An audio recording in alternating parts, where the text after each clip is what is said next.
20 सब्जियों वाली खिचड़ी।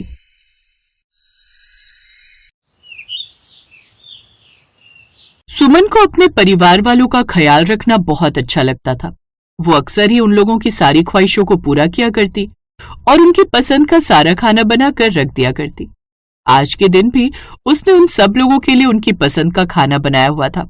जैसे ही उसकी सास खिचड़ी देखती हैं तो गुस्सा करते हुए कहने लगती हैं, सुमन बहू, तुझे मुझसे कोई परेशानी है क्या? तूने सब लोगों के लिए तो उनकी पसंद का खाना बनाया है। रोहन के लिए पालक पनीर बनाया है और सुनैना के लिए तूने पाव भाजी बनाई है, लेकिन मेरे लिए तो यहाँ पर खिचड़ी लेकर आ गई है। तुझे ऐसा लगता है कि सब लोग अपनी पसंद का खाना खाएंगे और मैं खिचड़ी खाऊंगी? माँ जी, मैं जो भी कर रही हूँ आपकी सेहत के लिए तो कर रही हूँ। आप जानती हैं कि आपकी तबीयत अक्सर खराब रहती है। अगर आप ज्यादा बाहर का खाना खाएंगी या फिर थोड़ा भी ज्यादा तेल मसाला खाएंगी तो आपकी तबीयत बिल्कुल खराब हो जाएगी। मैं नहीं चाहती कि आपकी तबीयत खराब हो और डॉक्टर ने आपको सादा खाना और खिचड़ी खाने के लिए बोला है, इसलिए मैंने आपके लिए खिचड़ी बनाई है। तो तू ये कहना चाहती है बहू कि अगर मैं ये खिचड़ी खाऊंगी तो मेरी तबीयत ठीक हो जाएगी? अरे, मेरी तबीयत ठीक हो या ना हो, लेकिन खिचड़ी खाने के बाद मैं पागल जरूर हो जाऊंगी।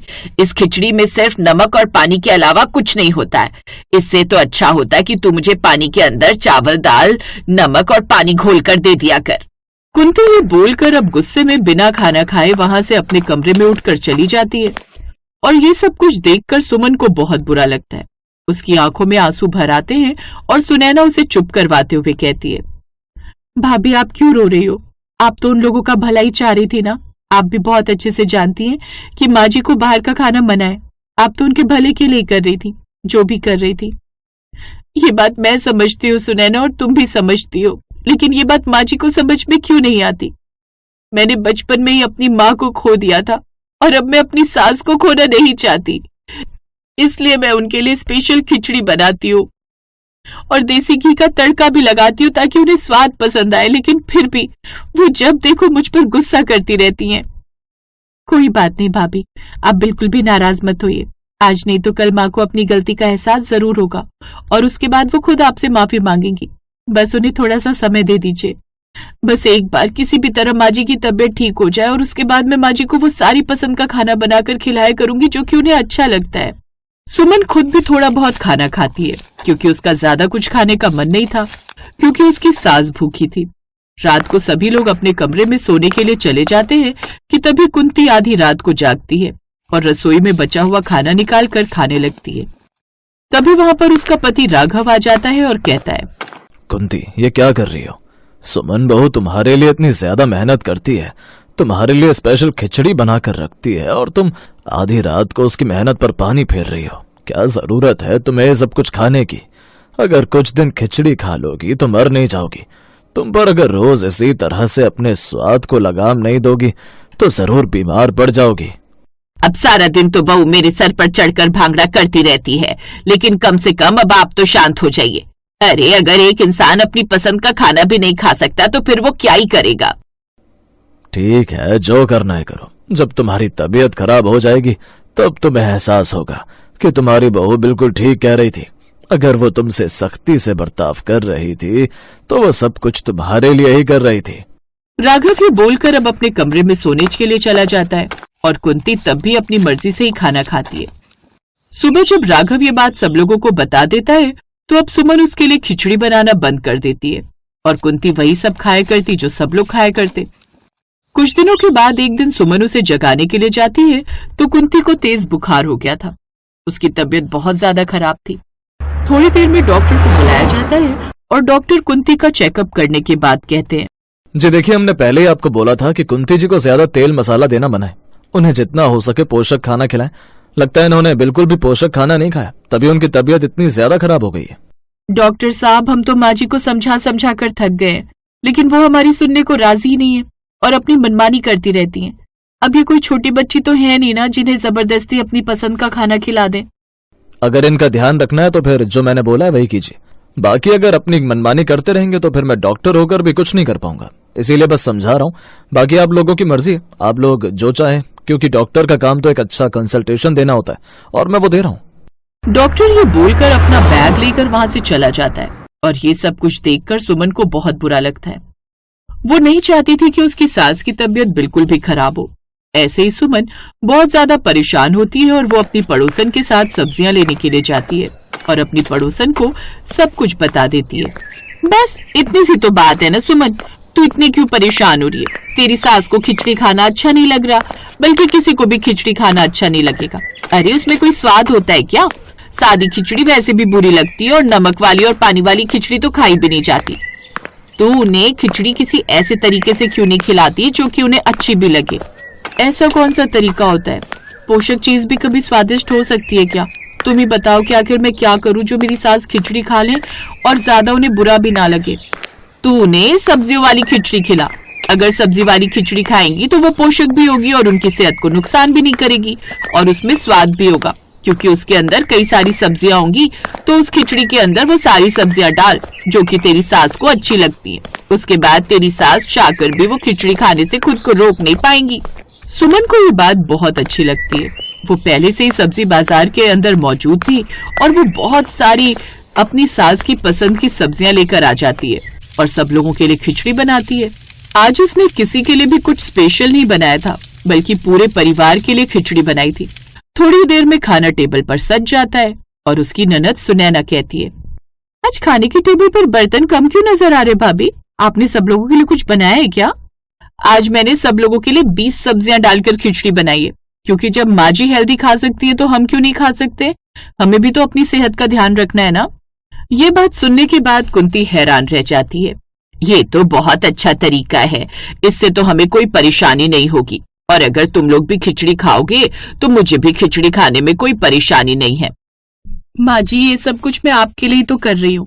अगर घर के बाकी लोग भी हेल्दी खाना खाएंगे तो उनकी सेहत भी अच्छी रहेगी। इसलिए मैं चाहती हूँ कि अब से इस घर में सब्जियों वाली खिचड़ी बना करेगी, जो कि स्वादिष्ट भी होगी और अच्छी भी होगी।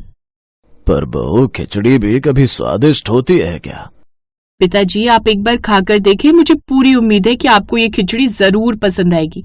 मैंने इसे बहुत प्यार से बनाया है और पड़ोसन से रेसिपी भी ली है। ये पोषक भी और स्वादिष्ट भी। अब से हम हफ्ते में 2-3 बार खिचड़ी खाया करेंगे और कभी कभी मैं मजे के लिए कम तेल वाला वो खाना बना दिया करूंगी जो माँ जी को पसंद है, ताकि माँ जी का भी स्वाद खराब ना हो। अब सारे परिवार वाले जैसे ही खिचड़ी खाकर देखते हैं तो उन्हें उस खिचड़ी का स्वाद बहुत ज्यादा अच्छा लगता है और वो सब उसकी तारीफ करने लगते हैं।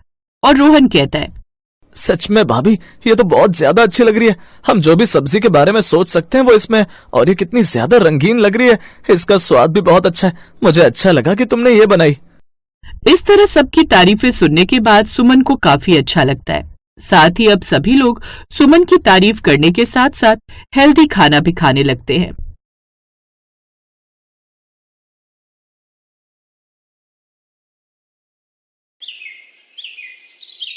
गोमती नाम की एक बूढ़ी औरत अपने छोटे बेटे सुदर्शन और बहू ममता के साथ रहती थी। गोमती का बड़ा बेटा और बहू एक सड़क हादसे में इस दुनिया से चले गए। उस समय पोती खुशी गोमती के पास घर पर थी। अब इस दुनिया में गोमती की पोती खुशी का अपनी दादी के सिवा कोई नहीं था, क्योंकि खुशी के चाचा चाची स्वभाव के बहुत खराब थे। चाची, दादी की तबीयत बहुत खराब है। आप दादी से काम मत करवाओ, दादी को बुखार है।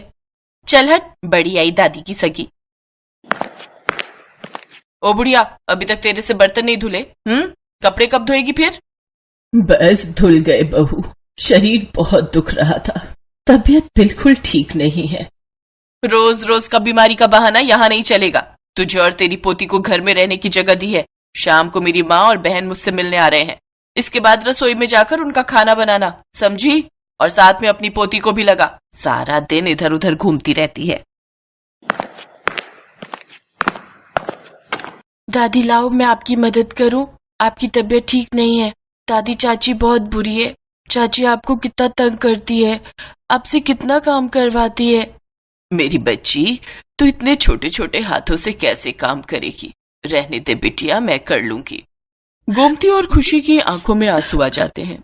खुशी जानती थी कि उसकी दादी की तबीयत बहुत खराब है, पर वो छोटी बच्ची क्या कर सकती थी।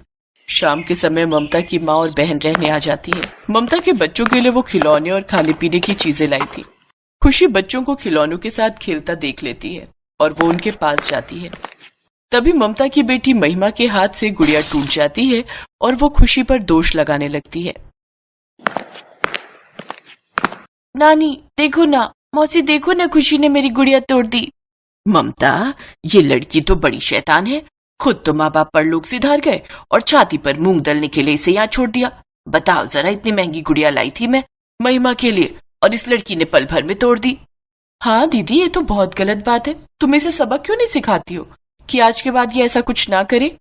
देखती जाओ, मैं इसे अभी सीधा करती हूँ। बिट्टू, जरा सामने से डंडा तो लाना। ममता डंडे से खुशी की पिटाई करने लगती है। खुशी बचाओ बचाओ चिल्लाने लगती है। ममता बहू, रहने दे, बेचारी मासूम बच्ची है, इसे मत मार। ममता मैं तेरे आगे भीख मांगती हूँ, इसे छोड़ दे।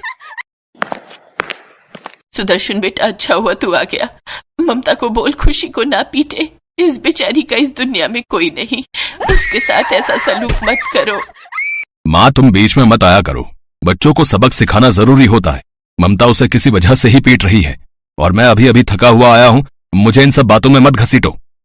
मुझे तो अपने ऊपर शर्म आती है कि मैंने तुझ जैसी औलाद को जन्म दिया। तू अपने भाई की बच्ची के साथ इतना बुरा सलूक होते हुए देखता रहता है। भगवान के घर देर है अंधेर नहीं, मत करो पाप। ममता का गुस्सा खुशी को पीटने के बाद ही ठंडा होता है। उस रात खुशी और गोमती बहुत रोए और उधर ममता अपनी माँ और बहन के साथ खूब खिलखिलाकर पूरी रात मजे करती रही। अगले दिन गोमती की उठने की भी हिम्मत नहीं थी। गोमती की तबीयत बहुत ज्यादा खराब हो गई थी। गोमती ने सुबह से कुछ नहीं खाया था। वो भूखी प्यासी घर के काम करती रही, पर ममता ने उस पर जरा सा भी तरस नहीं किया। चाची, दादी माँ ने सुबह से कुछ नहीं खाया है, उन्हें कुछ खाने के लिए दे दो। तो मैं क्या करूं? हम सब घूमने जा रहे हैं, घर में कुछ नहीं है खाने को। रसोई को मैं ताला लगा कर जा रही हूँ। भूखे मरो या कहीं चले जाओ, पर मेरा दिमाग मत खाओ। चलो माँ, चलो बरखा, बच्चों जल्दी जल्दी चलो, तुम्हारे पापा गाड़ी स्टार्ट कर रहे हैं। सब लोग घूमने के लिए चले जाते हैं। ममता रसोई को ताला लगा जाती है। घर में खाने के लिए कुछ भी नहीं था। गोमती की तबीयत और खराब होती जा रही थी। खुशी गोमती को बिना बताए बाजार में कुछ खाने का लेने के लिए निकलती है। वो बाजार में सबसे मदद मांगती है। भैया, मुझे कुछ खाने के लिए दे दो, मेरी दादी ने सुबह से कुछ नहीं खाया है, वो भूखी है। पैसे हैं तेरे पास? अगर पैसे हैं तो ले जा। नहीं भैया, मेरे पास पैसे नहीं है। तो मेरा दिमाग मत खाओ, जाओ यहाँ से जाओ। अब क्या करूं? दादी के लिए खाना कहाँ से लाऊं? तभी खुशी की नजर एक मंदिर पर पड़ती है जहाँ एक पंडाल लगा था। वहाँ एक औरत कुल्हड़ खिचड़ी का प्रसाद बांट रही थी। खुशी उसके पास जाती है। क्या हुआ बिटिया, प्रसाद चाहिए? पर आंटी, मेरे पास पैसे नहीं है, आप तो इसके बदले में मेरे से पैसे मांगोगे ना? नहीं बिटिया, भगवान के मंदिर में जो प्रसाद बांटा जाता है उसके पैसे नहीं होते, ये तो मुफ्त में मिलता है। मुझे किसी ने भी बिना पैसों के खाना नहीं दिया। मेरी दादी ने सुबह से कुछ भी नहीं खाया है।